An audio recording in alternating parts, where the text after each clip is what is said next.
Assalamualaikum warahmatullahi wabarakatuh. Halo teman-teman semua. Perkenalkan, nama saya Rininda Diaretno Aidiwanti dengan NIM 2012048 dari kelas TIB 2J.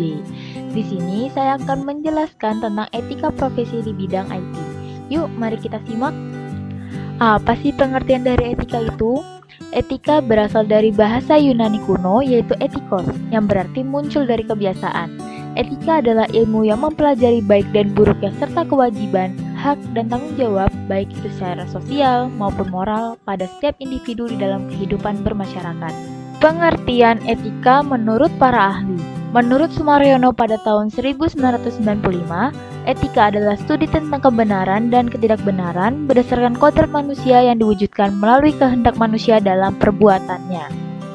Sedangkan menurut Fagote 1953, etika adalah kehendak yang berhubungan dengan keputusan yang benar dan keputusan yang salah dalam tindak perbuatannya. Apa itu profesi?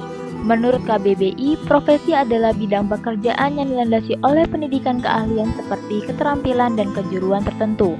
Sedangkan menurut Mulyasa, profesi adalah sebuah pekerjaan yang membutuhkan pelatihan dan penguasaan terhadap suatu ilmu pengetahuan dan keahlian khusus.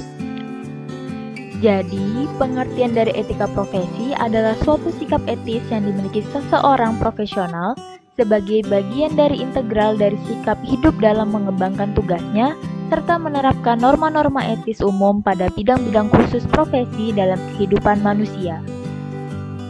Tujuan dari etika. Yang pertama, etika adalah sarana untuk berorientasi pada kehidupan manusia.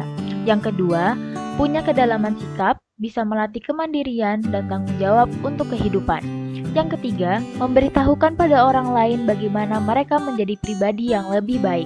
Dan yang keempat, memimpin pengembangan masyarakat menuju kehidupan yang damai, sejahtera, tertib, dan harmonis. Manfaat dari etika. Yang pertama, seseorang jadi memiliki rasa tanggung jawab. Yang kedua, dapat dipakai sebagai pedoman. Yang ketiga, dapat meningkatkan kredibilitas perusahaan dan organisasi. Yang keempat, dapat menjaga ketertiban dan keteraturan dalam organisasi atau perusahaan. Yang kelima, dapat menjadi kontrol sosial. Yang keenam, dapat meningkatkan kesejahteraan masyarakat. Yang ketujuh, bisa melindungi hak anggota para pekerja. Dan yang kedelapan, dapat dipakai sebagai acuan untuk memecahkan masalah internal dan eksternal. Selanjutnya, apa sih perbedaan etiket dengan etika? Etiket adalah perbuatan yang dilakukan oleh kelompok atau seseorang. Caranya dengan memberi dan menunjukkan cara yang tepat untuk bertindak. Sedangkan etika adalah berhubungan dengan suatu perbuatan yang bisa dilakukan ataupun tidak dilakukan. Selanjutnya adalah jenis profesi IT beserta kode etik. Pertama, kode etik network engineer. 1. Seorang network engineer tidak boleh mengubah konfigurasi di dalam jaringan tanpa sepengetahuan perusahaan. Yang kedua, tidak membiarkan data-data perusahaan disabotase. Yang ketiga, seorang network engineer memiliki sikap disiplin dan tetap pada tugas yang telah dibuat. Yang keempat, seorang network engineer harus dapat mengamankan jaringan yang telah dibentuk untuk melayani para pengguna. Yang kelima, menambahkan software dan hardware yang dibutuhkan. Dan yang keenam, mencatat dan melaporkan permasalahan dalam komputer user di dalam jaringan. Yang kedua, kode etik database administrator. 1. Mampu menjaga kerahasiaan data. Yang kedua, seorang database administrator mampu beradaptasi dengan berbagai manajemen sistem database.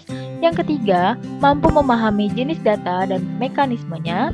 Yang keempat, seorang database administrator bisa menganalisa suatu manajemen sistem database dengan cara yang baik. Yang kelima, tidak boleh membeberkan informasi kelemahan sistem. Dan yang keenam, seorang database administrator tidak boleh mempublikasikan tentang manajemen sistem tanpa izin. Yang ketiga, kode etik developer IT. 1. Dapat berkontribusi untuk kehidupan masyarakat yang baik. Yang kedua, dapat memberikan penghargaan terhadap aset intelektual. Yang ketiga, menghindari hal-hal yang dapat membahayakan orang lain. Yang keempat, jujur dan dapat dipercaya. Yang kelima, menghormati privasi orang lain. Dan yang keenam, menghormati kerahasiaan dan tidak mempermalukan profesinya. Selanjutnya, kita masuk pada pelanggaran etika.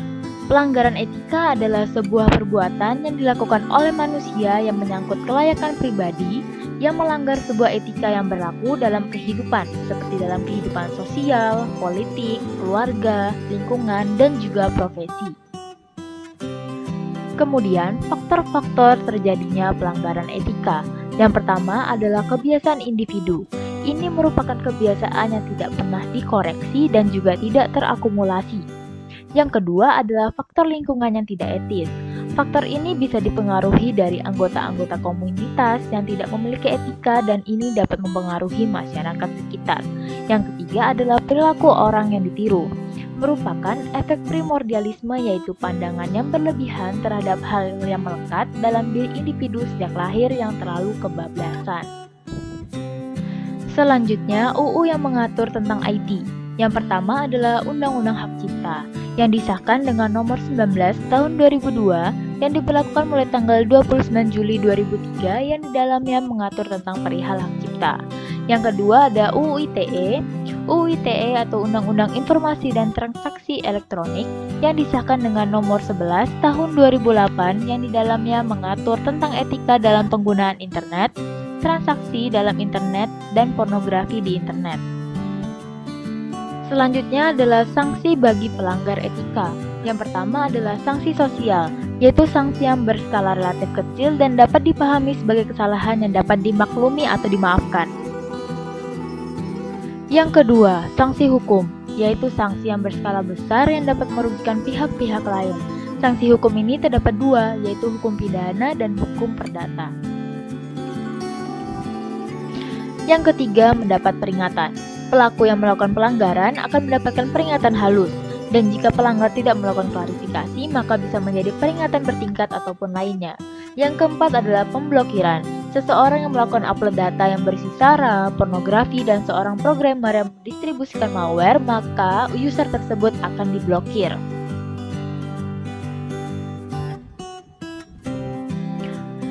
Contoh pelanggaran etika profesi di bidang IT. Yang pertama, denial of service attack. Denial of service attack adalah suatu usaha untuk membuat suatu sumber daya komputer yang ada tidak bisa digunakan oleh para pemakai. Denial of service attack memaksa komputer korban untuk mereset atau korban tidak bisa lagi menggunakan perangkat komputernya seperti yang diharapkannya.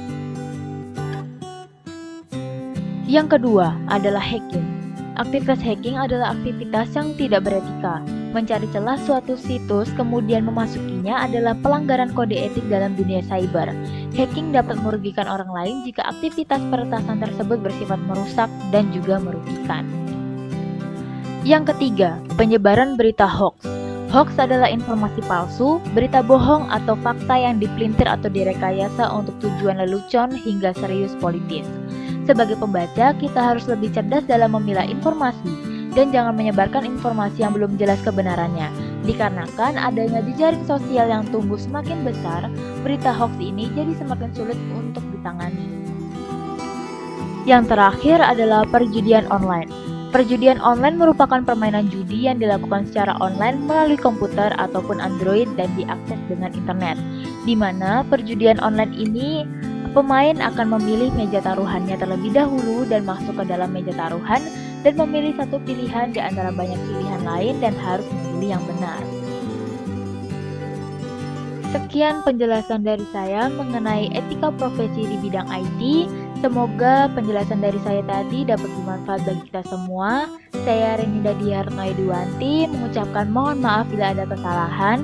Terima kasih. Wassalamualaikum warahmatullahi wabarakatuh.